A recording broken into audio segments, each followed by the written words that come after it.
로마서 12장을 시작하면서 하나님 앞에 드리는 합리적인 예배, 다시 말하면 신령과 진정의 예배, 하나님 앞에 합당한 예배가 무엇인지에 대해서 생각해 보았습니다.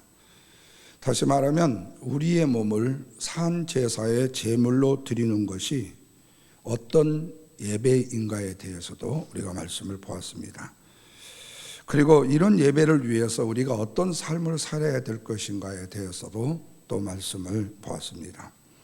그런데 오늘 본문 3절에 보면은요, 지금까지 1절, 2절에서 보았던 세 번 이 말씀에 좀 위배되는 이야기 같은 내용이 나와서 좀 당황하게 됩니다. 오늘 이 3절 말씀을 제가 네 부분으로 한번 나눠보겠습니다. 첫째는 내게 주신 은혜와 라는 말과, 두 번째는 마땅히 생각할 그 이상의 생각을 품지 말고, 주신 은혜에 대해서인지 뭔지 모르지만 두 번째로는 마땅히 생각할 그 이상의 생각을 품지 마라, 오버하지 말라는 거예요. 세 번째는 하나님께서 각 사람에게 나누어 주신 믿음의 분량대로, 마지막 네 번째는 지혜롭게 생각하라. 자, 이렇게 말씀을 드리면 아마 빠르신 분들은 이 네 가지로 딱 모아서 지금 뭔가 생각이 드셨을 거예요. 근데 이 말씀을 좀 더 리얼하게 파헤쳐 보면 대화를 하고 있는 것 같은 느낌이 듭니다. 그러면 우리가 대화를 하려면 누가 있어야 되죠? 상대가 있어야 되는 겁니다. 예를 들면 빨간 불을 건너지 마십시오, 파란 불에 건너셔야 됩니다, 이렇게 말했다면 그 말을 알아듣는 사람이 있어야 그 말에 효용성이 있잖아요. 자, 그런데 짐승한테, 아니 개나 끄끄대는 개한테 야, 빨간 불에는 가만 안 되고 파란 불에 가야 된다 하면 그 개가 멍멍멍 알았다고.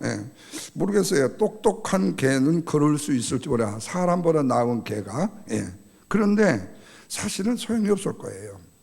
그런데 3절 말씀에 보면 꼭 사람이 아닌 동물에게 하신 말씀처럼 들려져요. 다시 말하면 이 말씀을 깊이 보게 되면 기분이 상당히 나빠요. 그런데 어쩔 수가 없어요. 왜냐하면 오늘날 우리의 신앙인들의 현재의 연역적 사고방식에서 이 말씀에 대한 해석이 어떻게 되냐면, 우리는 이 말씀을 다 이해하고 있고 다 해석하고 있고 다 알고 있다고 생각한다는 거예요. 그러면 어떻게 알아들었냐 하는 거예요. 예를 들면 이렇습니다. 사도 바울이 은혜를 받았어요. 그런데 그 은혜 받은 사도 바울이 우리 각 사람에게 이렇게 말하는 거예요. 그가 말하는 내용이 뭐냐면 마땅히 생각할 그 이상을 품지 말라는 것입니다. 그러니까 우리들은 마땅히 생각할 그 이상을 품어서는 안 된다고 우리는 믿어야 됩니다 라고 이렇게 말할 수 있어요. 그리고 결론적으로는 하나님께서 각 사람에게 나누어 주신 믿음의 분량대로 지혜롭게 생각하는 것이 신앙생활을 잘하는 것이고, 하나님 앞에 합당한 제사를 드리는, 그리고 믿음의 분량대로 지혜롭게 생각하는 것이 우리 몸을 하나님 앞에 산 제사의 제물로 드리는 것이다 라고 해석할 수 있다는 거예요. 이 해석도 우리가 지금까지 틀린 적이 없어요. 왜? 우리가 그렇게 생각했기 때문이에요. 그런데요, 이 말씀을 이렇게 생각하기 전에 먼저 우리가 생각해야 될 부분이 뭐냐면 내게 주신 은혜라는 말을 생각해야 돼요. 자, 은혜가 뭐죠? 은혜라는 것은 하나님께서 죄인된 인간에게 값없이 주시는 선물을 은혜라고 말하죠. 로마서에서는 이 사실을 굉장히 잘 설명해 놓았습니다. 우리가 좀 힘들지만 로마서 말씀에 한번 은혜의 의미를 알아야 되니까 한번 생각할 필요 있어요. 자, 로마서 11장 5절 6절 한번 다가 보십시다. 그런즉 이와 같이 지금도 은혜로 택하심을 따라 남은 자가 있느니라. 만일 은혜로 된 것이면 행위로 말미암지 않음이니 그렇지 않으면 은혜가 은혜되지 못하느니라. 자, 행위 자체는 은혜 안에서 아주 힘을 절대 써서는 안 된다라는 말씀이에요. 로마서 5장 20절 이하의 말씀에 보면 이런 말씀이 있어요. 율법이 들어온 것은 죄를 더하게 하려 함이라. 그러나 죄가 더한 곳에 더욱 은혜가 넘쳤나니 이는 죄가 사망 안에서 왕노릇한 것 같이 은혜도 죄 가운데서 힘쓰는 일을 할 수 있다. 영생에 이르게 하는 도구가 될 수 있다. 이렇게 말을 해요.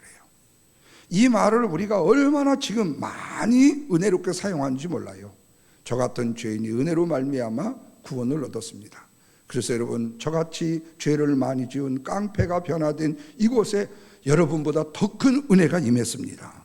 맞기는 맞는 것 같아요. 예. 그런데 사실은 그 은혜를 누가 받았냐, 누가 주었냐 그 말이죠. 자, 이렇게 해서 로마서 12장 6절까지의 말씀이 쭉 로마서에 보면요, 이렇게 말해요. 12장 6절을 보십시오. 우리에게 주신 은혜로 받은 은사가 각각 다르니 혹 예언이면 믿음의 분수대로라는 말씀이네요. 그리고 15장 15절에서는 그러나 내가 너희로 다시 생각나게 하려고 하나님께서 내게 주신 은혜로 말미암아 더욱 담대히 대략 너희에게 썼노라. 우리 주 예수 그리스도가 너희에게 은혜로 있을지어다. 이렇게 말씀해요. 자, 그러면 이 말씀들을 사도 바울에게 한번 적용해 보자는 거예요. 사도 바울을 은혜를 적용하려면 어디를 봐야 되겠죠? 사도행전의 9장을 보게 됩니다. 왜 그래요? 사도행전 9장에 사울이라는 청년이 다메섹으로 예수 믿는 사람을 핍박하러 가다가 거기서 누구를 만나죠? 예수님을 만나요. 그때에 그가 은혜의 사람으로 변하게 되어져요. 다시 말하면 바울에게 주신 은혜는 사도 바울이 아무것도 없는 백지의 상태에서 받은 것이 아니라는 거예요. 그가 악을 행하고 있을 때, 하나님에 대해서 완전히 대적을 하고 있는 사울이었을 때 그는 주의 제자들에 대해서 위협과 살기가 등등하여 예수를 믿는 자를 다메섹으로 핍박하기 위해서 가던 중이었다 그 말이에요. 그러면 이 말을 다른 말로 말하면 결국에는 누구를 죽인 자로 표현돼야 되죠? 예수님을 죽인 자로 표현되는 겁니다. 왜? 예수 믿는 자를 죽이러 갔으니까. 그리고 지금까지 그렇게 핍박을 했으니까. 그런데 이런 자에게 하나님께서 그 죄를 용서해 주시고 구원해 주셨다. 죄를 용서해 주시고 구원해 주셨다는 이 말이 사도 바울의 인생의 모든 것은 다 누구의 은혜다? 주님의 은혜라는 말씀이 되는 거예요. 그로부터 사도 바울은 자기가 가졌던 세상적인 물질, 세상적인 지식, 세상적인 경험을 모두 다 뭘로 여긴다고 그랬죠? 배설물로 여긴다고 했습니다.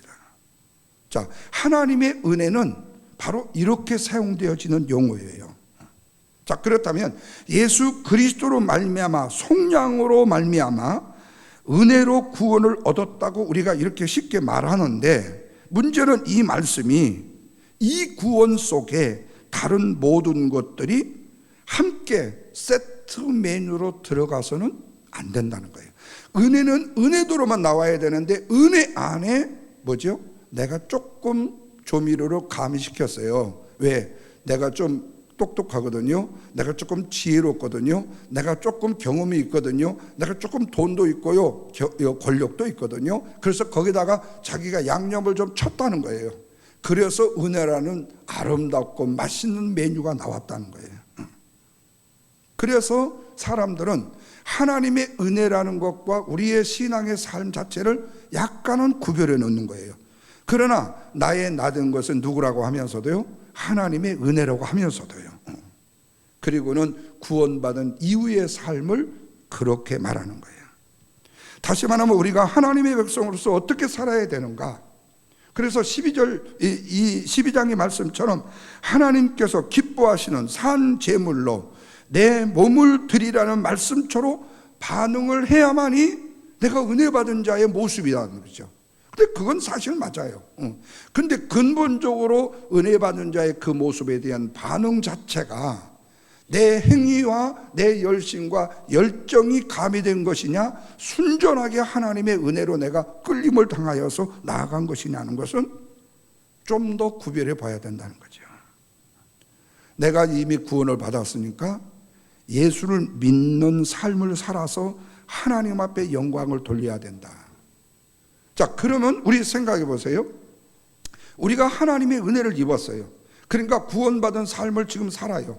그러니까 구원받은 삶을 사는 것 자체가 하나님께 영광이 되고 은혜 받은 성도의 삶이라는 것, 이걸 부인할 자는 하나도 없습니다. 그런데 자칫 잘못 이것 자체에 우리가 너무 집중하게 되면은 그 안에 누가 들어가게 되는 거예요? 내가 들어가게 된다는 거예요. 그래서 사람들을 미혹하게 되어진다는 겁니다. 그러니까 우리가 오늘날 교회 안에서 사실은 믿음의 진실에 굉장히 위배되는 일들을 많이 하고 있는지도 몰라요. 어쩌면요. 그러니까 이 로마서를 보면서 참 부끄러워지는 것은 그거예요. 오늘날 교회가 과연 하나님의 영적인 그 진리 앞에서 진실하게 교회로서의 사명을 다하면서 살아가고 있는가?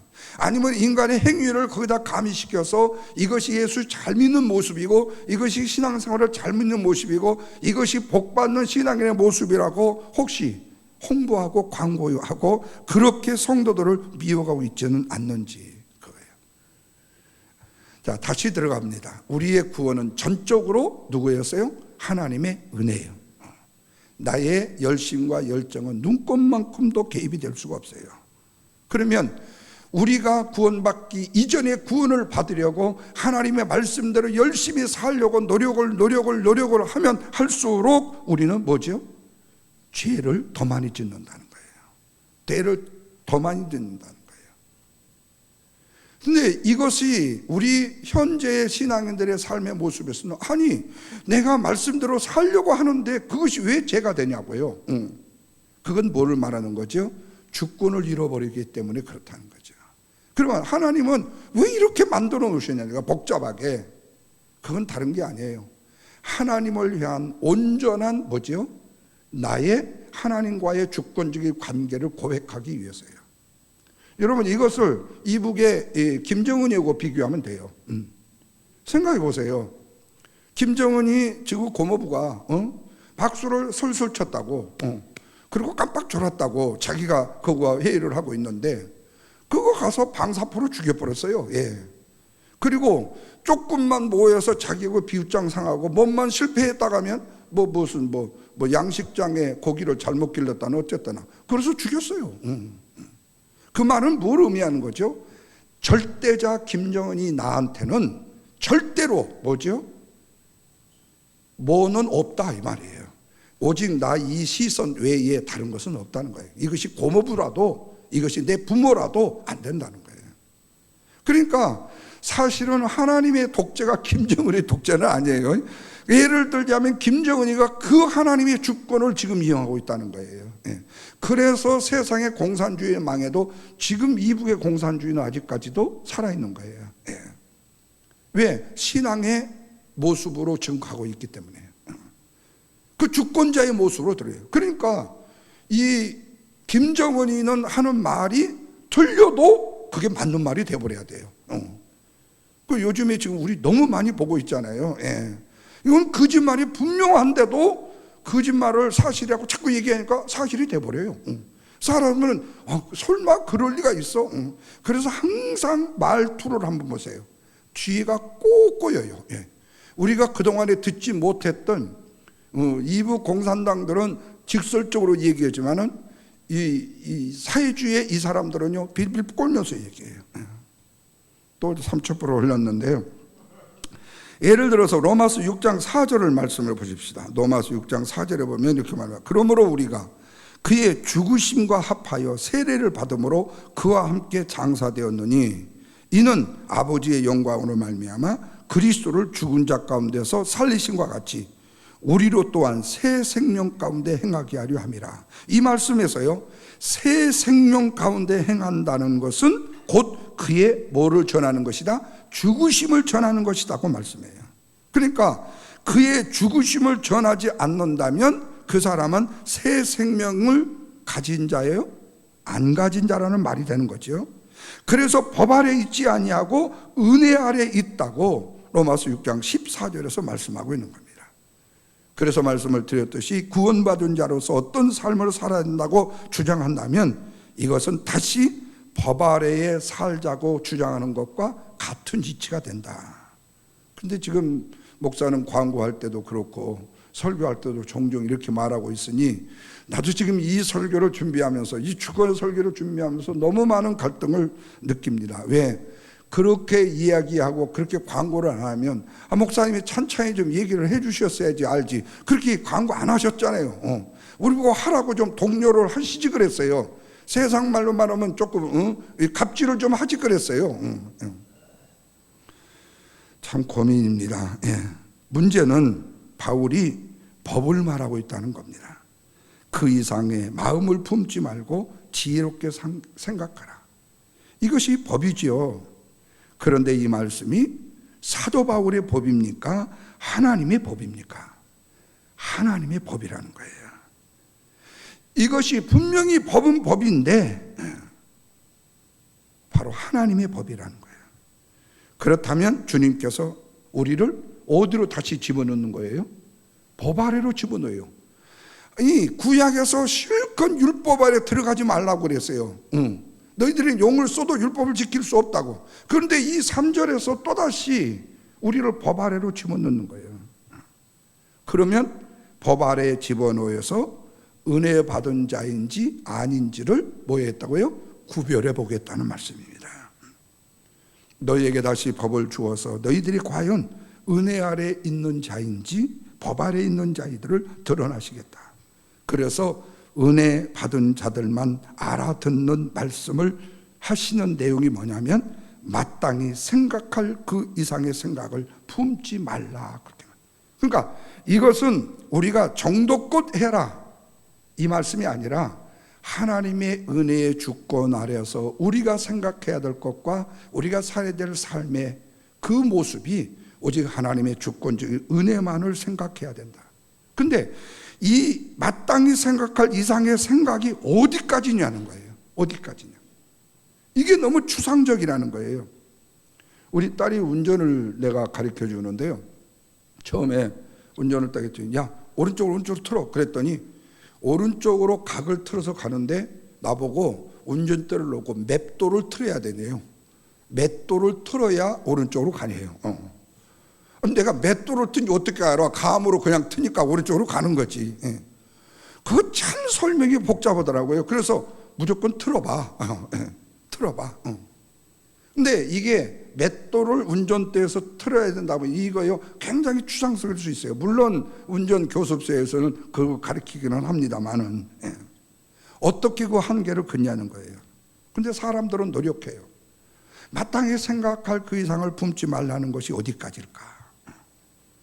그래서 7절의 말씀에서는 섬기는 일인데 섬김에 대해서도 마땅히 섬겨야 될 생각의 이상이 어디까지일까? 어디까지가 믿음의 분량일까? 어디까지 구제해야 되고 어디까지 긍휼을 베풀어야 되고 어디까지 믿음의 분량들을 생각해야 되고 어디까지 사랑해야 되고 어디까지 부지런해야 되고 어디까지 형제 우애를 해야 되고 어디까지 열심을 품어야 되는가? 어디까지 손대접을 해야 되는가? 그래서 은혜라는 단어를 시작하는 거예요. 이거를 추상적으로 확실히 정할 수가 없으니까요. 결코 정확하게 기준점을 제시할 수 있는 것은 아니지만 인간은 이 말씀을 지켜야 된다고 생각한다는 거예요. 그러나 그것은 은혜를 모르게 되면 이 말씀을 우리가 바로 지킨다는 것이 무엇인지를 깨닫기가 참 어렵다는 거죠. 그래서 6절에 보면 뭐라고 하는 거냐? 우리에게 주신 은혜대로 받은 은사가 각각 다르다고 말합니다. 그러면서 11장 36절에서는 만물이 다 세세부궁토록 하나님께 영광을 돌렸다 이렇게 말씀해요. 자, 그렇다면 여러분 하나님께 대한 영광은 누가 돌려야 되는 거죠? 피조물인 우리가 돌려야 되는 거죠. 근데 실제로 죄인된 우리가 피조물인 우리가 하나님께 영광을 돌릴 수 있는 길이 돼요, 안 돼요? 사실은 안 되는 거죠. 그래서 주님은요 당신의 영광을요 스스로 돌리셔요. 스스로 돌리셔. 그러면 스스로 어떻게 돌리셨어요? 좀 비약하면요, 당신의 아들 예수 그리스도를 이 땅에 보내셔서 우리의 죄를 위하여 십자가에 죽게 하심으로 그 죽음 자체를 통해서 뭐를 받으시는 거예요? 영광을 받으시더라는 거예요. 참 그렇게 보면은 어떻게 보면 이게 식인종처럼 잔인한 이야기가 되어져요. 근데 하나님의 주권적인 의미를 우리가 깊이 생각해 보면은 사실은 십자가의 죽음 외에 더 이상 하나님께 영광이 없어요. 우리가 하나님께 영광을 돌린다고 무슨 뭔 일을 하나 좀 한다고 해서 영광을 돌려주는가요? 한번 우리 예를 들어서 조금 한번 비유로 들어보십시오. 부모님께 진정으로 효도한다는 것이 뭘까요? 뭐 한 20만 불 캐시로 갖다 드리면 부모님이 좋아하신다. 그리고 그 다음에 부모님을 속썩여. 그러면 부모님이 진정한 효도가 뭐라는 것은 누구만 아시는 거예요? 부모만 아는 거지 자식은 우리는 몰라요. 이렇게 해드리는 것이 효도라고 생각해서 해드려요. 그랬더니 야, 참 잘했다. 내가 마음이 너무너무 기쁘고 6.25 사변 이후로 이렇게 기쁠 수가 없다. 이렇게 말씀을 해도 한쪽에서는 이놈아 그게 아니야. 내가 원하는 것은 너한테 원하는 것은 이것이 아니야 라고 생각하실 수 있다는 거예요. 그러니까 우리가 생각하는 하나님에 대한 영광이 하나님 편에서 보실 때의 영광이 어떤 것이냐는 거예요. 그 영광은 예수님이 우리를 구원하시기 위하여 당신의 아들 예수 그리스도를 이 땅에 보내셔서 우리의 죄를 위하여 죽게 하시는 영광, 그것만이 하나님께는 가장 큰 아픔인과 동시에 가장 큰 영광이 되어줄 수 있다는 거죠. 그런데 우리는 어떠냐는 거예요? 자신 있게 하나님께 영광을 돌릴 수 있다고 생각한다는 거죠. 사실 우리가 하나님 앞에 경배 찬양을 드릴 때 저는요, 이 일부 예배 우리 이 경배 찬양이 부를 때요. 그래서 앞으로 2부 예배에도 이 경배 찬양을 한 곡 넣으려고 그래요. 나는 이거 찬양 부를 때 그 여러분들이 어르신들이 부르시는 그 마음에 이거가요. 더 느껴져요. 그게요. 저도 너무 은혜스러워요. 이것이 하나님께 정말로 영광이 돼야 된다면 오늘 우리 안에 뭐가 있어야 되죠? 내가 예수 그리스도의 보혈의 피로 죄 사함을 받았다는 구원의 은혜가 철철 넘쳐날 때 하나님은 우리를 통해서 영광을 받으신다는 거죠. 그래서 오늘 말씀 3절에 은혜로 인해서 너희 각 사람에게 말하노니 마땅히 생각할 이상을 생각하지 마라. 그리고 오직 하나님께서 각 사람에게 나누어 주신 믿음의 분량대로 은혜롭고 지혜롭게 생각하라.